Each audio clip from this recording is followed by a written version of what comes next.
Hello viewers, welcome to Suman Education TV to the English class. I am Jahnavi, Associate Professor. Today I am going to discuss about determiners. Okay.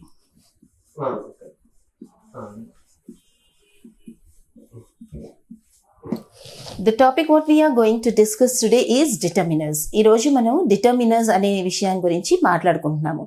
Determiners అనేది ఏంటి? The one which determine are known as determiners. ఏదైతే ఒక దానిని గురించి నిర్ధారించి చెప్తుందో దానిని determiner అంటాం. అయితే ఇది చెప్పేది బాగా గుర్తుంచుకోవాల్సిన విషయం ఏంటంటే nouns కి గురించి చెబుతుంది. So whenever it determines about nouns. What does it determine? It determines a lot many things. What type of noun it is, how many are there, what such.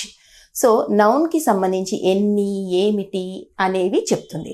So ఈ డిటర్మినర్స్లో ఎన్ని రకాలు ఉన్నాయి? డిటర్మినర్స్లో ఉన్న దాంట్లో మనకు ఆర్టికల్స్ ఉన్నాయి, క్వాంటిఫైయర్స్ ఉన్నాయి,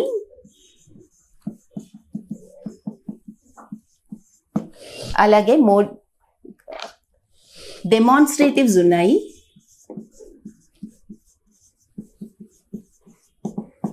ఇక్కడ గుర్తుంచుకోవాల్సిన విషయం ఏంటంటే డిటర్మినర్స్ నౌన్ కి బిఫోరే వస్తాయి కాబట్టి వాటిని మనం అడ్జెక్టివ్స్ గా కూడా కన్సిడర్ చేస్తాం. As the determiners come only before the nouns we also consider it as adjective. So when they ask you what's the parts of speech, they are nouns, they are adjectives because they come only before nouns. Noun కి before వస్తాయి కాబట్టి అవి విశేషణాలు అంటారు తెలుగులో, ఇంగ్లీష్లో అయితే మనము adjectives అంటాం. So parts of speech adjectives. కాకపోతే అవి మోడిఫై చేయవు, ఎన్ని ఏంటి అనేది చెబుతాయి కాబట్టి they stand for that and tell us how many and what. కాబట్టి వాటిని డిటర్మినర్స్ అన్నాము. And we also study articles separately. Though we study articles separately, still they are considered as adjectives because articles are used only before the nouns. Articles గురించి మనం విడిగా చదువుకున్నా వాటిని కూడా adjectives కిందే అంటాము. మనకు ఆర్టికల్స్లో ఏ అండ్ ద అనేవి ఉన్నాయి. ఓకే, సో నేను మీకు డిటర్మినర్స్ ఎన్ని రకాలు అనేది చెబుతున్నాను. Articles, quantifiers, demonstratives, ఇంటరోగేటివ్స్,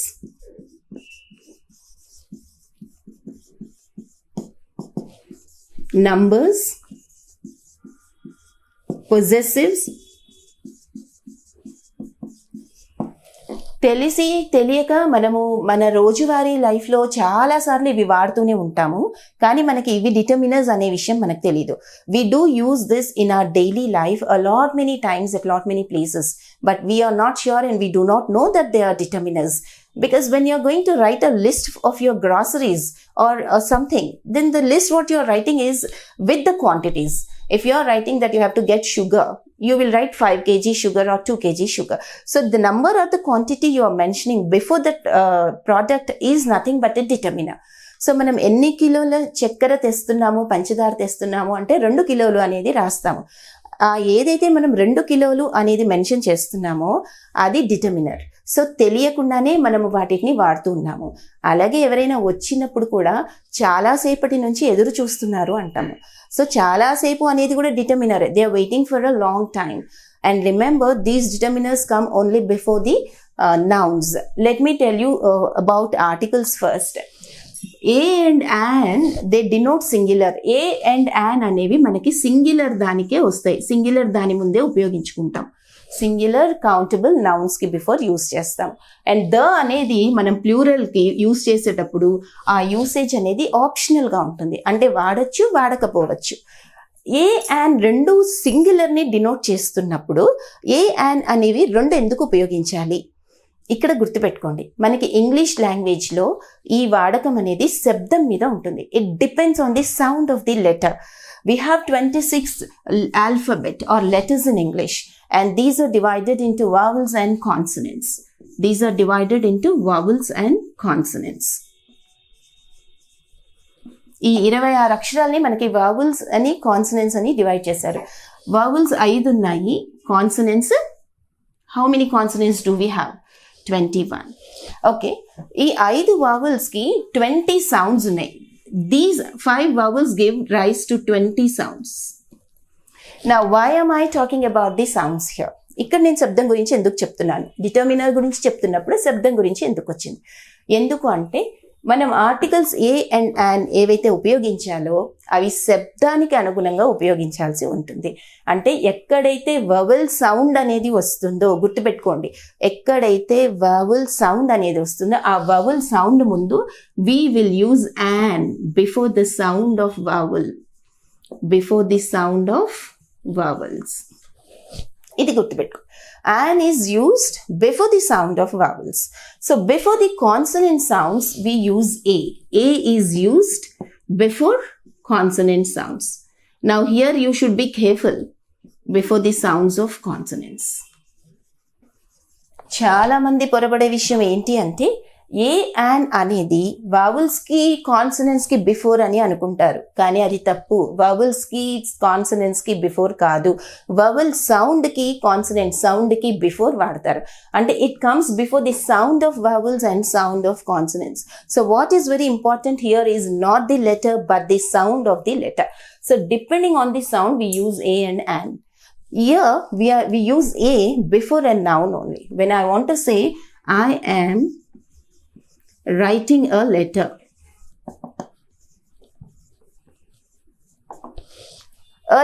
I am just writing only one letter, so I mention that I am writing only one.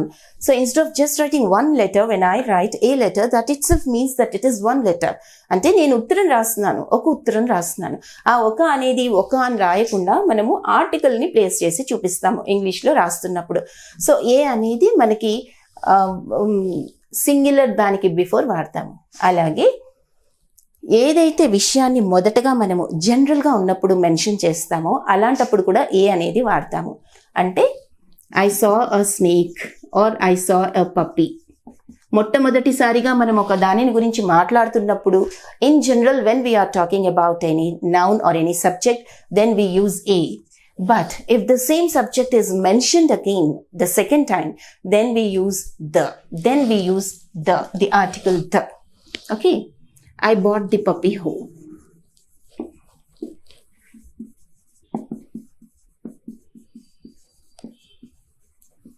So మొదటిసారి మాట్లాడుతున్నప్పుడు ఏ అనేది వాడుతున్నాము జనరల్గా చెప్తున్నప్పుడు, అలాగే అదే విషయాన్ని మళ్ళీ మాట్లాడుతున్నప్పుడు ద అనేది వాడుతున్నాము.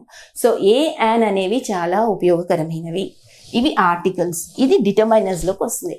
సో డిటర్మినర్స్లో first thing what comes is articles and they are very important. And the is used before unique things, before the superlative degrees, and we know we use it at many places. But let me go on to the quantifiers, demonstratives, interrogatives, numbers and possessives. So when I talk about numbers we have cardinal and ordinal. Numbers ante అంకెలు. మనకి 1 2 3 అంటాము, మొదటిది రెండవది మూడవది అని కూడా అంటాం. దానికి తేడా ఏంటి మీకు ఇది నెంబర్స్లో ఇప్పుడు ఒకసారి చూపిస్తాను. నేను చెప్పినట్టు మనకి నంబర్స్ 2 రకాలు ఉంటాయి. ఒకటి కార్డినల్, ఒకటి ఆర్డినల్. ఇది బాగా గుర్తుపెట్టుకోండి. ఆర్డినల్ అంటే ఆర్డర్లో వచ్చేది. కాబట్టి ఎప్పుడైతే మనము ఫస్ట్, థర్డ్, సెకండ్, లాస్ట్ అని మెన్షన్ చేస్తామో అవన్నీ ఆర్డినల్స్ అవుతాయి. సో ఫస్ట్, లాస్ట్ అని మనం మెన్షన్ చేసినప్పుడు అవన్నీ ఆర్డినల్స్ అవుతాయి. ఓన్లీ 1 2 3 అన్నప్పుడు 1 2 3 అని అన్నప్పుడు మాత్రం అవి నంబర్స్ అవుతాయి. కాబట్టి సపోజ్ మనం పుస్తకాలు తెమ్మని చెప్పాము. ఎన్ని బుక్స్ కావాలి? I want 2 books. So when you are saying I want 2 books, you are mentioning here how many books you want. 2 books. So the number, where did it come? It has come before the noun. Now books is a noun. So ఎన్ని పుస్తకాలు కావాలి? 2 కావాలి. కాబట్టి 2 అనేది number అయితే. అలాగే నువ్వు క్లాస్లో చదువుతున్నప్పుడు ఏ ర్యాంక్ వచ్చావు? She came first in class. అలాగే సెకండ్ ఇన్ క్లాస్ కూడా చెప్పొచ్చు ఏదైనా. She came first in class అయితే ఆర్డినల్. నేనేం చెప్పాను? ఆర్డినల్ ఇచ్చినప్పుడు ఒక రూల్ ఉంటుంది, అది మనం మర్చిపోకూడదు. ఇక్కడ she came first in class ఇచ్చాము, అదే విషయాన్ని మనం చదువుతున్నప్పుడు I studied the first chapter అంటాము. I studied the first chapter.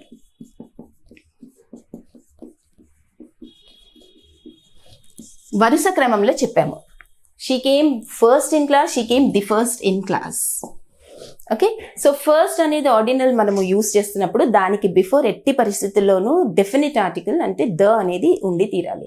So I studied the first chapter, she studied the last chapter, she was standing in the second place, she was standing in the second place.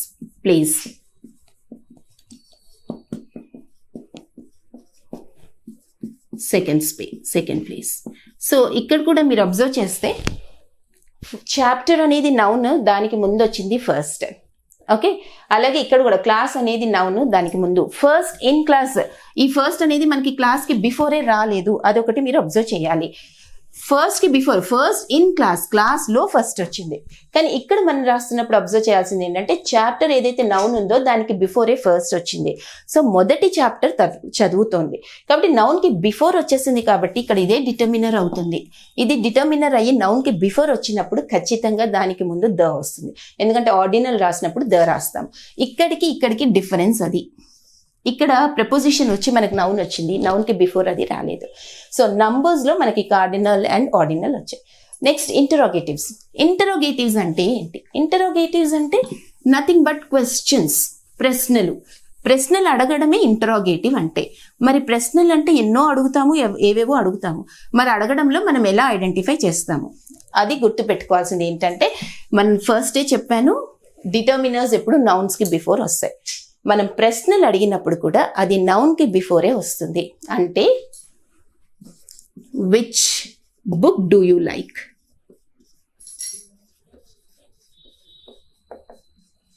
So whenever we are asking an interrogative question, we have two types of questioning words.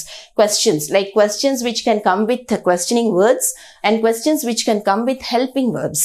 Okay, so questioning words, now I am talking about questioning words, which, what, where, why, all these, how, when, all these are questioning words. Okay, so when we are using these questioning words, there are a lot many ways where we ask this, like how are you and all. Okay, but when we place that questioning word before the noun, then that becomes a determiner. Yeah, you have to understand this. So which is placed before the noun, book is the noun here. So book అనేది noun కాబట్టి దానికి ముందు వచ్చింది కాబట్టి ఇది adjective అవుతుంది, ఇది determiner అవుతుంది. ఏ బుక్? ఓకేనా? What rank did you get?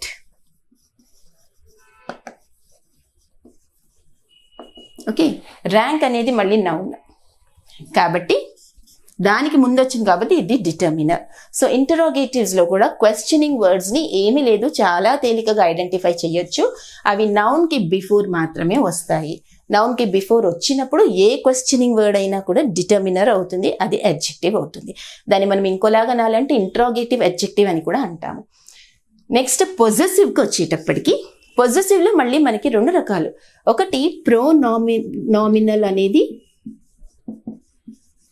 ఇంకోటి నామినల్ అంటే పేరుకి. సో పేరుతో ఉండేటప్పుడు అది పొజెసివ్ వస్తుంది. పేరు లేకుండా ఉత్త ప్రొనౌన్ యూస్ చేసి చెప్తున్నప్పుడు అది ప్రోనామినల్ అవుతుంది. ఓకే, నామినల్ అంటే దిస్ ఇస్ రియాస్ పెన్. ఇక్కడ నేను అమ్మాయి పేరు చెప్పాను. ఎవరి పెన్ ఇది? ఈ పెన్ రియాది. సో రియా అని పేరు చెప్పాను కాబట్టి ఇది నామినల్ పొజెసివ్ అవుతుంది. పేరుతోటి వచ్చింది కాబట్టి ఇది నామినల్ పొజెసివ్ అవుతుంది. అలా కాకుండా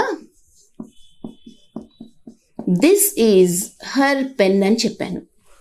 ఎవరి పెన్? ఆమె పెన్. సో ఇక్కడ పొజెసివ్ వాడాను, అంటే ప్రొనౌన్ వాడాను. ఎప్పుడైనా గుర్తుపెట్టుకోండి, నౌన్కి బిఫోర్ వచ్చినప్పుడే అది అడ్జెక్టివ్, అది డిటర్మినర్ అవుతుంది. ఎవరి పెన్ను? ఆమె పెన్ను. సో ఆమె అని ప్రొనౌన్స్ వచ్చినప్పుడు ప్రోనామినల్ పొజెసివ్ అవుతుంది.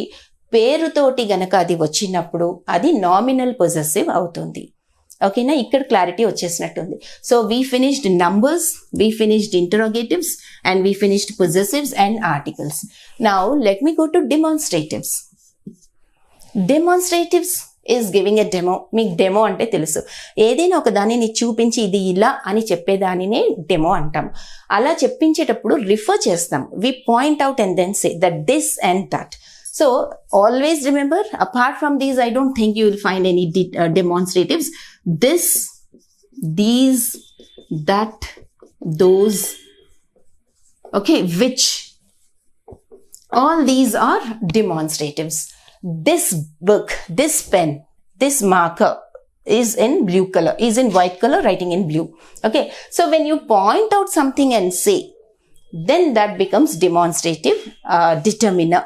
Okay, and again you should not forget here one thing. We use these words again before nouns only. మళ్ళీ గుర్తుపెట్టుకోండి, ఈ దిస్ అనేది ఎక్కడో అక్కడ యూస్ చేయడానికి కాదు. అంటే ఇప్పుడు ఫర్ ఎగ్జాంపుల్ ఇందాక చెప్పినట్టు ఇప్పుడు దిస్ ఈజ్ మై పెన్ అని చెప్పాను అనుకోండి, ఇందులో దిస్ ఉంది కదా, ఇది డిటర్మినర్ అవుతుంది అని మీరు అనుకోవచ్చు. అది డిటర్మినర్ అవ్వదు. అక్కడ డిటర్మినర్ ఎలా అవుతుందంటే ప్రొనౌన్ ని చూపిస్తూ అవుతుంది ఇక్కడ. అది అంతేగాని మనకి అడ్జెక్టివ్ ని చూపిస్తూ రావట్లేదు, ఎందుకంటే అది నౌన్ కి బిఫోర్ రాలేదు. దిస్ అనేది నౌన్ కి బిఫోర్ రాలేదు, దీన్ని రిఫర్ చేస్తుంది. ఇది డిమాన్స్ట్రేటివ్ వర్డ్. ఇక్కడ ఇది డిమాన్స్ట్రేటివ్ వర్డ్. దిస్ అనేది చూపిస్తుంది, కానీ దేని చూపిస్తుంది? పెన్ని చూపిస్తూ చెప్తుంది ఎవరి పెన్ను, నా పెన్ను అని. కానీ గుర్తుపెట్టుకోండి, ఇది పెన్ కి బిఫోర్ వచ్చిందా, నౌన్ కి బిఫోర్ రాలేదు. రానప్పుడు ఇది డిటర్మినర్ అవ్వదు, డిమాన్స్ట్రేటివ్ అవుతుంది, డిమాన్స్ట్రేటివ్ ప్రొనౌన్ అవుతుంది. కాబట్టి ఇప్పుడు మనం ఒకవేళ దీనిని డిమాన్స్ట్రేటివ్ అడ్జెక్టివ్ గా మార్చాలి అని అంటే డిటర్మినర్ చెయ్యాలి అంటే దిస్ పెన్ ఈజ్ మైన్ అంటాము. చూసారా, పెన్ ఇక్కడ వచ్చింది, పెన్ కి బిఫోర్ దిస్ వచ్చింది. So this pen is mine, ఇది నాది. సో ఇక్కడ దిస్ అనేది పెన్ కి బిఫోర్ వచ్చింది, కాబట్టి కన్ఫ్యూజ్ అవ్వకూడదు. Demonstrative words this, these, that, those, which, ఇవన్నీ ఏవైతే వర్డ్స్ ఉన్నాయో ఇవన్నీ కూడా నౌన్స్ కి బిఫోరే రావాలి. నౌన్స్ కి బిఫోర్ రాకపోతే అవి మనకి డిమాన్స్ట్రేటివ్ డిటర్మినర్స్ కానీ అడ్జెక్టివ్స్ కానీ కావు, వేరే డిమాన్స్ట్రేటివ్ వర్డ్స్ అవుతాయి. For example here it will become a demonstrative pronoun. Okay, coming to the quantifiers, క్వాంటిటీని చూపించేది. ఇందాక నేను మీకు చెప్పినప్పుడు గ్రాసరీస్ లిస్ట్ రాస్తే 2 kgs షుగర్ అని, 1 kg తురాద్ దాల్ అని మనం అలా రాస్తాము. కానీ కొన్నిసార్లు మనం మెన్షన్ చేయడానికి ఉండదు క్వాంటిటీలో. ఫర్ ఎగ్జాంపుల్ మీకు పాలలో పంచదార తక్కువైంది, you need some more sugar in your milk. So how do you ask? Do you ask, give me 100 grams of sugar or like that? No. How do you ask? I need some sugar. So ఇక్కడ మనకి countable nouns, uncountable nouns కి వేరువేరుగా పదాలని వాడతాము. We don't use litres for the solids things and we don't use kgs for litres for the liquid things. Okay, ఎలా అయితే వాటికి సెపరేట్గా వీటికి సెపరేట్గా ఉన్నాయో మనము ఫ్రూట్స్ కొనేటప్పుడు కూడా డజన్ చొప్పున అలా తీసుకుంటాం. ఓకేనా, సో అలా క్వాంటిటీని చూపించేవి మనకి డిటర్మినర్స్ అవుతాయి. ఆ క్వాంటిటీలో few, little, some, any, more, none, no, ఈ వర్డ్స్ అన్నీ వస్తాయి. ఓకే, అయితే ఇక్కడ మళ్ళీ మనం ఇంకోటి గుర్తుంచుకోవాల్సింది ఏంటంటే ఫ్యూ అని కూడా చెప్తాము, లిటిల్ అని కూడా చెప్తాము. ఓకే, ఈ ఫ్యూకి డిఫరెన్స్ ఏంటి అంటే with article it becomes positive, without article it becomes negative. With article తోటి అది కొంచెం ఉంది అనేది చూపిస్తుంది, ఆర్టికల్ లేకుండా అది తక్కువగా ఉంది అని నెగటివ్ కన్నోటేషన్లో వాడతాం. సో క్వాంటిఫైయర్స్లో క్వాంటిటీస్ని చూపించేవి ఏదైనా, అది సమ్, మోర్, మచ్ ఏవైనా అవ్వచ్చు, అవన్నీ కూడా క్వాంటిఫైయర్స్ అవుతాయి. ఓకే, ఇప్పుడు quantifiers, negative, interrogatives, numbers, possessives అయిపోయాక I want to discuss about distributive. Distributives, distribution చేయడం అంటే పంచడం. పంచేటప్పుడు మనం ఏ పదాలు వాడతాము?